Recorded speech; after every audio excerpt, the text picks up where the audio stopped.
ঘুমাইয়া কাজা করেছ ফজর, তখনও জাগনে যখনও জোহর, হেলাই খেলাই কেটেছে আসর, মাগরিবের ওই শুনিয়া যান, এখনো দাওয়াতে হওরে শামিল, এখনো এর সাথে আছে স্থান, বাজিছে দামামা বাধরে আমামা, শির উঁচু করে মুসলমান, দাওয়াত এসেছে নয়া জামানার, ভাঙা কেল্লায় ওড়ে নিশান। আল্লাহু আকবার পড়েন। আমরা চাই এদেশের মসজিদগুলা মুসল্লি দিয়ে ভরে যাক, এদেশের মসজিদগুলা চাকচিক্যময় না হয়ে সাধারণ মসজিদ হোক, কিন্তু সমস্ত মসজিদগুলা মুসল্লি দিয়ে ভরে যাক। তবে আপনার আমার জন্য এই পৃথিবী এই দুনিয়া কল্যাণকর হবে।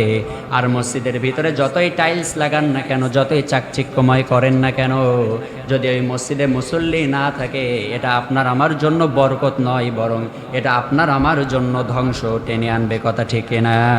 কারণ বিশ্বনবী সাল্লাল্লাহু আলাইহি সাল্লাম বললেন, আখির জামানায় মসজিদের আখির জামানার একটা সাইন হলো মসজিদগুলো চাকচিক্যময় হবে, মসজিদগুলো টাইলস লাগানো হবে, মসজিদের ভিতরে এসি থাকবে। তো মসজিদ এত চাকচিক্যময় হয়ে কি হবে? মসজিদের সৌন্দর্য হচ্ছে টাইলস না, মসজিদের সৌন্দর্য কিন্তু টাইলস না, মসজিদের সৌন্দর্য কিন্তু এসি না, মসজিদের সৌন্দর্য হচ্ছে মুসল্লি। ঠিক কিনা? যে মসজিদ যত মুসল্লি দিয়ে ভরপুর থাকবে, ওই মসজিদটা বিষ্ণু বলছেন তত সুন্দর, তার সৌন্দর্য তত বৃদ্ধি পাবে। অতএব এই মসজিদ যদি আপনি আমি বেশি বেশি চাকচিক্যময় করি, আর যদি মসজিদের মুসল্লি না থাকে, তাহলে হাদিসের রেওয়াজ অনুযায়ী এটা হচ্ছে কিয়ামতের একটা বড় আলামত। কিয়ামতের একটা বড় আলামত হচ্ছে মসজিদগুলো চাকচিক্যময় হবে, কিন্তু মুসল্লি থাকবে না। কি থাকবে না ভাই? মুসল্লি থাকবে না। মসজিদের বাইরে থেকে দেখলে মনে হবে কি সুন্দর, কিন্তু ভেতরে গিয়ে দেখবেন মুসল্লি এক কাতার, দুই কাতার। হ্যাঁ, এটা কি মানায়? আমার প্রিয় ভাইরা, এই জন্য আসুন সালাতের দিকে আপনাদেরকে আহ্বান করছি, সালাতে বিনয়ী হন, সালাতে সময় প্রদান করুন। যদি আপনি আমি আপনার আমার সালাতকে সুন্দরভাবে করতে পারি, আল্লাহ বলছেন, قد أفلح المؤمنون الذين هم في صلاتهم خاشعون। জোরে পড়ুন আল্লাহু আকবার। রব্বুল আলামিন বললেন, গোলাম শোনো, কদ আফলাহাল মুমিনুন, সফল কাম হয়েছে তারা, ওয়াল্লাযীনা হুম ফি সলাতিহিম খাশিউন, সালাতের ভিতরে বিনয়ী হয়েছে যারা, সালাতটাকে খুশুর সাথে আদায় করতে পেরেছে যারা, এই পৃথিবীর বুকে সফল কাম হয়েছে তারা। পড়েন সুবহানাল্লাহ। এই জন্য যদি আপনি আমি পৃথিবীতে সফল কাম হতে চাই, সালাতের বিকল্প কোনো ইবাদত পৃথিবীতে, সালাতের কোনো বিকল্প নাই, নামাজের কোনো বিকল্প নাই। আর সেই নামাজটা হতে হবে আপনাকে আমাকে বিনয়ের সাথে আদায় করতে হবে। এজন্য আপনি আমি আপনার আমার দিনের শুরুটা যদি নামাজের মধ্য দিয়ে কাটাইতে পারি, আল্লাহর স্মরণের মধ্য দিয়ে কাটাইতে পারি, তাহলে ওই গোটা দিনটা আল্লাহ রাব্বুল আলামিন আপনাকে আমাকে স্মরণে রাখবেন। আর এটা আপনার আমার জন্য একটা কল্যাণকর হবে।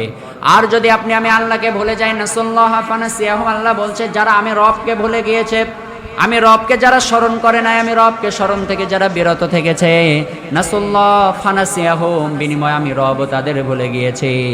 অতএব আপনার আমার কল্যাণের জন্য, আপনার আমার ভালোর জন্য আল্লাহকে স্মরণ করার দরকার আছে না নাই? ফজরের সময় যখন মুয়াজ্জিন ডাক দেয়, আসসালাতু খায়রুম মিনান নাওম,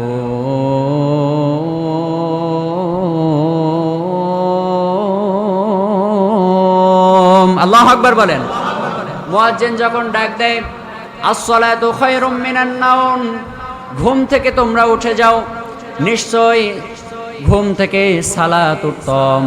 এখন আপনি আমি যদি মুয়াজ্জিনের ডাকে সাড়া দিয়ে ফজরের সালাতটা যদি আপনি আমি আদায় করে আপনার আমার দিনটা শুরু করতে পারি, তাহলে ওই দিনের ভিতরে আল্লাহ রাব্বুল আলামিন আপনার আমার পুরো দিনটা বরকতে পরিপূর্ণ করে দিবেন। পড়েন সুবহানাল্লাহ।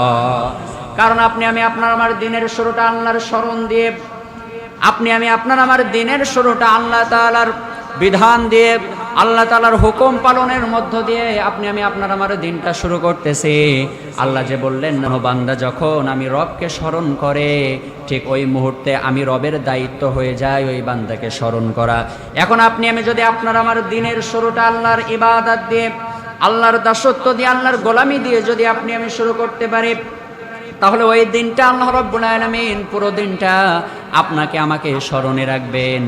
আপনার আমার যত প্রকার ক্ষয়ক্ষতি বালা মুসিবত বিপদ আপদ রয়েছে, প্রত্যেকটা বিপদ আপদ থেকে আপনাকে আমাকে পৃথিবীর কেউ উদ্ধার করতে পারে না, একজন উদ্ধার করতে পারে। আসতে বলবেন না, জোরে বলেন তিনি কে?